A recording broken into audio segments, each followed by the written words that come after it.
নমস্কার বন্ধুরা, রকমারি রান্নাঘরে তোমাদেরকে স্বাগত। আবারও একটা রেসিপি নিয়ে চলে এসেছি তোমাদের কাছে। আজকের রেসিপি হলো ফুলকপি ও আলু দিয়ে ভেটকি মাছের ঝোল। সম্পূর্ণ ঘরোয়া পদ্ধতিতে এই রান্নাটি।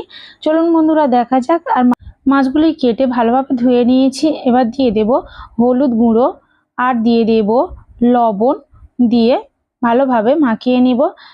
তেলটি গরম হয়ে গেছে, এবার দিয়ে দেব একে একে মাছগুলি, দিয়ে ভালোভাবে উল্টে পাল্টে ভেজে নেব। মাছ ভাজার তেলে যে একটু বেশি হয়েছিল, সেই তেলে আমি ভালোভাবে আলুগুলিও ভালোভাবে ভেজে নিয়েছি। আর আলুগুলি তুলে নিয়ে ফুলকপিগুলিও একইভাবে ভেজে নেব ভালোভাবে। ফুলকপিগুলো ভাজা হয়ে গেছে, এবার নামিয়ে নেব। ওই একই কড়াইতে দিয়ে দিলাম আর একটু তেল, দিয়ে দিলাম জিরে আর দিয়ে দেব পেঁয়াজ কুচি, দিয়ে ভালোভাবে রাঙা করে ভেজে নেওয়ার পর দিয়ে দিলাম লঙ্কা কুচি আর রসুন বাটা, দিয়ে আরেকটু ভালোভাবে ভাজা ভাজা করে নেব।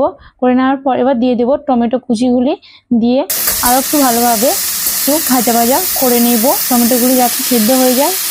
মশলাটি অনেকটা ভাজা ভাজা হয়ে গেছে, এবার দিয়ে দিলাম হলুদ গুঁড়ো, লঙ্কার গুঁড়ো আর দিয়ে দিলাম সর্ষের তেল উপর থেকে, দিয়ে আবারও মশলাটি আরেকটু ভাজা ভাজা করতে থাকবো কিছুক্ষণ ধরে।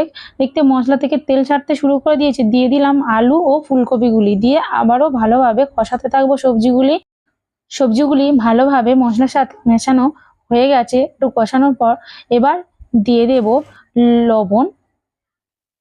কিছু ভালোভাবে কষানো হয়ে গেছে, এবার দিয়ে দেব জলটি দেওয়ার পর কিছুক্ষণ ঢাকনা দিয়ে ঢেকে দেব সবজিগুলি সিদ্ধ হওয়ার জন্য। কিছুক্ষণ পর ঢাকনা খুলে দেখলাম সবজিগুলি সিদ্ধ হয়ে গেছে। এবার দিয়ে দেব মাছগুলি একে একে সব দিয়ে দেব।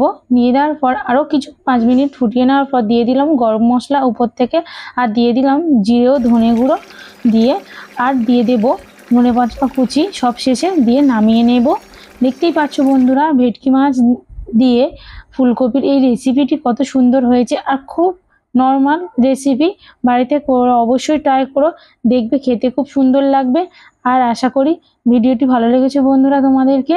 আর ভালো লাগলে লাইক অ্যান্ড সাবস্ক্রাইব করে দিও, আর কমেন্ট করতে ভুলো না কেমন হয়েছে।